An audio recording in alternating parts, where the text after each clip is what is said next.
Many WNBA fans are calling out the referee problem. The referees literally turned their back. Caitlin Clark appears to be hunted every game. She deals with physicality that no other player in the league is dealing with. The WNBA not stepping in to protect their cash cow, their only draw, their only star, and this is the end result. She was supposed to be the savior of the WNBA, the phenomenon that would take women's basketball mainstream, flood arenas with fans, and finally give the league its long-awaited financial stability. Caitlin Clark wasn't just another rookie stepping onto the court. She was a walking headline, a guaranteed sellout, and the most electrifying scorer women's basketball had ever seen. But shockingly, what no one saw coming was that the biggest threat to Caitlin Clark wouldn't come from her opponents. It would come from the very system that was supposed to protect her. It's shocking. Caitlin Clark will be sidelined for at least 2 weeks with a quad injury. Footage has emerged how Caitlin Clark got hurt. He fouls her for the 4th time. It's cheating. Caitlin Clark is the driving force behind the interest in the Fever and the interest in the WNBA. Rookie Caitlin Clark was subject to several intentional fouls. Instead of rolling out the red carpet for their newest and brightest star, the WNBA threw her straight into a war zone. The officials, the governing bodies, and even some rival players seemed almost determined to make her debut as miserable as possible. What was supposed to be the dawn of a new era quickly twisted into an unfolding controversy, one that now threatens not just Caitlin Clark's career, but the entire integrity of the WNBA itself. After every single game, WNBA players, fans, coaches are all complaining about the referees, and they have shown that they're not going to change anything because the referees continue to be horrible. And as the season unfolded, it became painfully clear. This wasn't just about missed calls or bad luck. This was a systemic failure, a dangerous mixture of incompetence, politics, and calculated decisions made far beyond the hardwood. Felines head coach Stephanie White, she was complaining about her team not getting a whistle, not being respected. Before this storm began, Caitlin Clark had already made history. In college, she shattered records that stood for decades, becoming the NCAA's all-time leading scorer and transforming Iowa basketball into a primetime national spectacle. She wasn't just popular among basketball fans. She was a cultural sensation. Every game she played became an event, attracting celebrities, sports legends, and millions of viewers who had never paid attention to women's basketball before. She will be out for 2 weeks minimum following a quad strain. Caitlin Clark and Sophie Cunningham going to the officials and trying to, ask for an explanation of what had just occurred. That official completely stonewalled them. Her arrival in the WNBA was supposed to be a once-in-a-generation turning point. League attendance skyrocketed, merchandise sales exploded, and national TV ratings reached heights that executives had only dreamed of. Suddenly, arenas that used to struggle with empty seats were packed to capacity, largely because of one player, Caitlin Clark. She single-handedly created an entirely new audience for the league, driving both revenue and relevance. She wasn't just a player, she was the league's entire marketing strategy. This is a WNBA problem, and as more and more eyeballs are watching this league, it becomes growingly an issue. The officiating feels you never have a true grasp on what it's going to be. And if you're one of the many new viewers who are finally paying attention to this league, you're exactly who this channel was built for. We break down the stories they don't want you to fully understand. So if you want to stay ahead of the game, make sure you smash that like button, subscribe to the channel, and drop your take in the comments below. Your support helps us keep exposing what's really happening behind the scenes. The referees are not listening to them. They're not listening to the coaches. They're not listening to the players. They're not listening to the fans. They're listening to their stakeholders. That's why I keep saying nothing is going to change till the mindset and whoever's running all of this, the stakeholders, governance, whoever these people are. From the moment Caitlin Clark stepped onto a WNBA court, it was clear she wasn't going to be treated like the league's poster child. Instead of the usual rookie adjustment period, Clark was met with a level of physicality that bordered on outright targeting. Hard fouls, full court pressure, constant body checks, every game turned into a survival match. This wasn't just tough defense, it was something far more deliberate. If this injury does anything, it should be a wake-up call to the WNBA, the Players Association, the team owners, that just like that, all this fanfare, all this interest, all this newfound attention on the league can disappear overnight. Other rookies in the league get the usual bumps and bruises, but Clark? She was getting hammered like it was UFC fight night. Players bodied her off the ball, hacked her on drives, and knocked her to the floor again and again. And what made it worse? The referees barely blinked.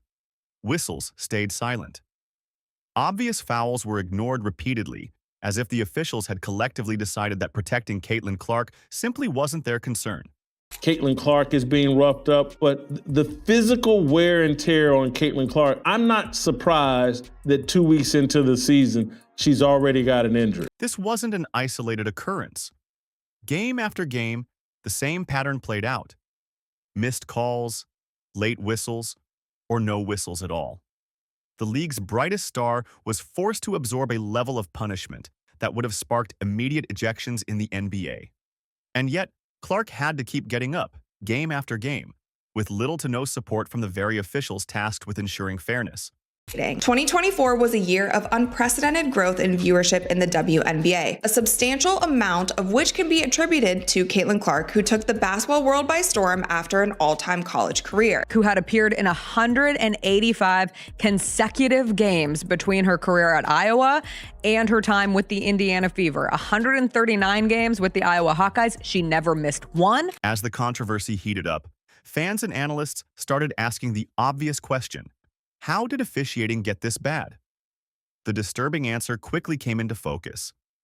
Many of the referees calling WNBA games weren't seasoned professionals. In fact, a large portion of them had been fast-tracked from high school, officiating into one of the highest levels of professional basketball. They bypassed critical developmental stages in college ball or the NBA G League and were now refereeing games watched by millions. Caitlin Clark, somebody who was responsible for 26.5% of all WNBA economic activity last season, including revenue from merchandise, ticket sales, and television. Caitlin Clark out at least 2 weeks waited, but can the WNBA maintain without her? Can the WNBA pack arenas, draw ratings? But the problem went even deeper than inexperience. These referees weren't even empowered to use their own judgment. Behind the scenes, a shadowy competition committee comprised of GMS, coaches, and league stakeholders dictated how physical the games should be. Instead of applying the rulebook evenly, officials were taking cues from individuals who had direct interest in game outcomes. What was once a sporting contest had become a controlled narrative, where fairness was sacrificed for political agendas. The referees just exposed their hand so bad, bro. I mean, they just didn't care no more. They didn't care. The world was watching how bad the cause was. They didn't care at all. They was going to get their issue off against the Fever no matter what. And I'm here to tell you, that's exactly what went down, bro. They have an agenda against Caitlin Clark. For Caitlin Clark, this shadow governance system meant playing under a completely different set of rules. Every game turned into a high-stakes political battle where who got calls and who didn't was dictated not by the integrity of the sport, but by the quiet agreements made behind closed doors. Said the reason that people are complaining is because they haven't watched the WNBA before, and these are just new fans who don't understand. But there's clearly an issue. After weeks of absorbing brutal contact without protection, the inevitable finally happened. Caitlin Clark suffered a quad strain, forcing her to the sideline for at least 2 weeks. For many fans, this wasn't just a random injury. It was a predictable result of months of unchecked physical abuse. The league's refusal to intervene had directly led to its star player being sidelined. Indiana Fever guard Caitlin Clark has suffered a left quadriceps strain and will be out for a minimum of 2 weeks. And yet, as the league's golden goose limped off the court, the WNBA remained eerily silent. No statements, no apologies, no public acknowledgement of the punishment Clark had endured for weeks. For a league that marketed her face on nearly every billboard, their unwillingness to publicly defend her spoke volumes. They were happy to profit from her success, but unwilling to take any responsibility for protecting her health. It's the Caitlin Clark disrespect. And what I mean by that is, you've got somebody who is obviously the most popular player in basketball. You got somebody that I would argue maybe a top 5 most popular athlete in the United States of America. All right. You got this athlete in a league that nobody's been watching, never turned a profit, and your system is broken against that team. The injury wasn't just a setback for Clark. It was a massive blow to the league's momentum. TV ratings dipped, attendance wavered, and fans grew increasingly angry. What should have been a simple injury update turned into a full-blown crisis that exposed just how fragile the WNBA's growth really was without Clark on the floor. But Kelsey Mitchell said even if there is a injury, hopefully it's just, like a little nagging thing. And again, take care of your body and just make sure you I think recovery is everything. I think if you're in tune to your body, you know what you need. This is Caitlin. While Clark was repeatedly hammered on the court, other WNBA stars seemed to enjoy much more protection from officials. The league's message to Clark was always the same: adjust to the physicality. But why was she the only player being asked to adjust? Why wasn't the officiating adjusting to the blatant abuse she was enduring? The double standard was obvious to anyone paying attention. For you guys, and they do not talk about it here. And that's why I also don't want us to personally attack some of these referees. I think they're doing their job. If they're hiring referees who basically didn't have any experience but high school refereeing jobs, and then they did a stint in the G League, like, these referees actually aren't. I gained and reconfirmed with myself that not much is going to change. Even her own coach, Stephanie White, publicly voiced her frustration, calling out the officiating for failing to protect her players. Clark's teammate, Kelsey Mitchell, carefully hinted at the enormous pressure and pain Caitlin was playing through. Behind closed doors, everyone knew Clark was being targeted, but few were willing to publicly challenge the league's officiating system. There's a committee for stakeholders, coaches, governors, and general managers, and that is saying what style of basketball they want to allow, and the referees are following that law. The narrative that these were just growing pains for new fans, unfamiliar with the league's physical style, was quickly falling apart. This wasn't physicality. It was a dangerous, targeted campaign against the league's most important player, and the cracks in the league's foundation were becoming impossible to ignore. It took us halfway through the season. This year, it took us 4 games for Stephanie White to say, I've had enough. I thought she got fouled. I think it's pretty egregious what's been happening to us the last few games. As Caitlin Clark's situation grew more disturbing, something rare began to happen. Fans, media, and even fellow players started to speak out in unison. Social media platforms lit up with outrage.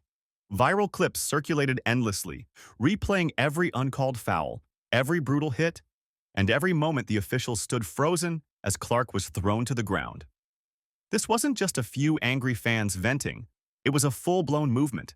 Y'all see what's happening right here?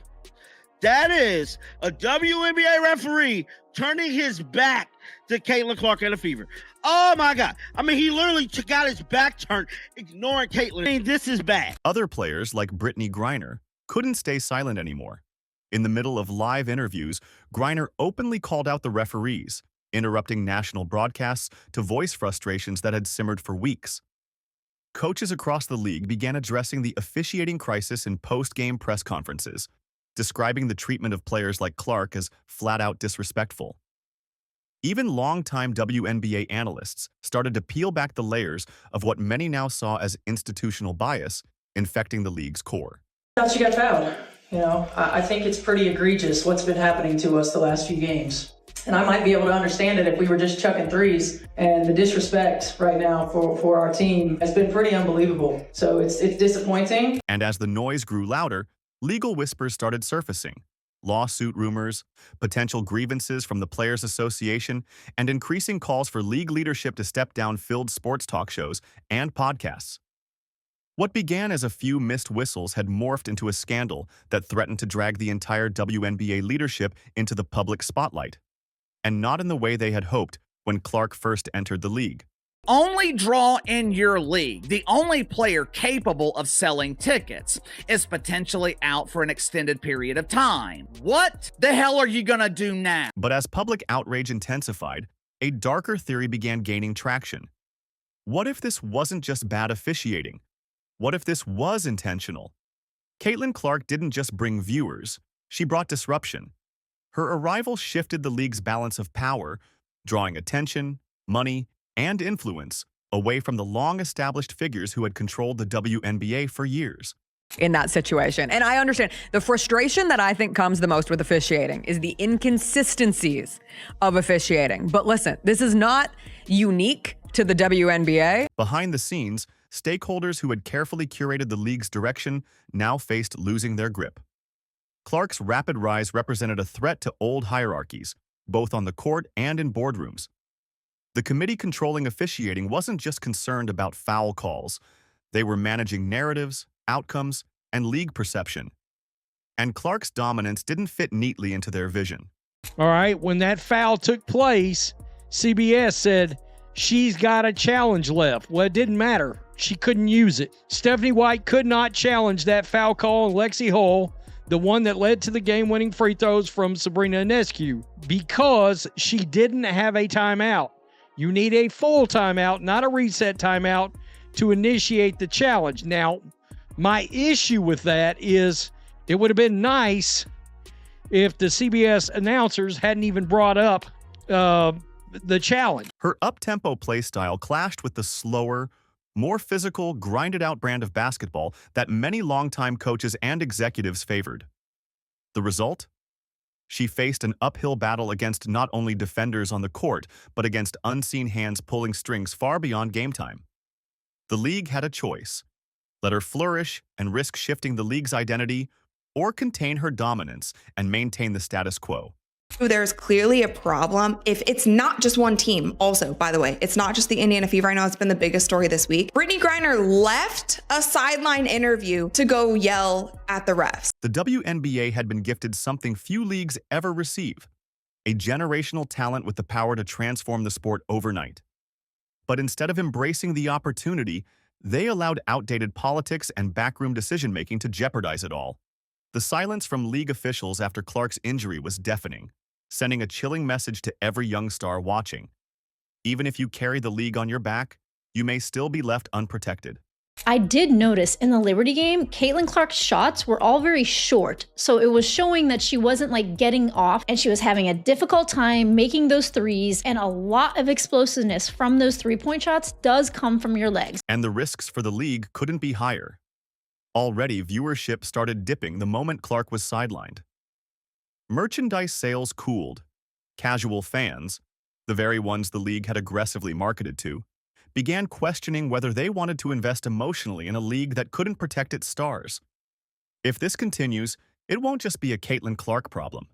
It will become a full-blown WNBA crisis. Who had appeared in 185 consecutive games between her career at Iowa and her time with the Indiana Fever. 139 games with the Iowa Hawkeyes. She never missed one. Obviously, Caitlin's carrying a lot on her shoulders. A big star that is coming to a lot of these buildings. And the league is standing at a crossroads. Evolve and protect the talent that's driving growth, or cling to old power structures and risk collapse. Because once the new fans lose faith, once the sponsors get spooked, and once Clark herself questions whether her long-term health is worth this price, the league's fragile momentum could unravel faster than anyone expects. But at the same time, the Fever were on the wrong end of some whistles, it seemed, in this game, and it's seemingly been that way for much of the season, and it's been a recurring theme where there's a level of physicality allowed against them, and they're not allowed to reciprocate on the other end. That particularly, of course, goes for Caitlin Clark. What's happening to Caitlin Clark right now is bigger than basketball. It's a test, not just of officiating, but of the WNBA's leadership, priorities, and very future. Can a league that claims to champion progress survive if it allows politics and power struggles to endanger the very player who brought them unprecedented growth? The fans are no longer asleep. Every missed call is now amplified across millions of screens. Every silent statement from league officials feels like a betrayal. If the WNBA doesn't act, and act decisively, lawsuits might be the least of their problems. Because once the trust of fans is broken, once the athletes themselves lose faith in the system, rebuilding becomes nearly impossible. And if you're still here watching, it's because you're part of that growing audience that refuses to look away. This is exactly why you should hit that like button, Subscribe to the channel and drop your thoughts in the comments below. Not just for the algorithm, but because the more people see what's happening, the harder it becomes for the league to hide behind silence. We'll keep covering this story as it unfolds.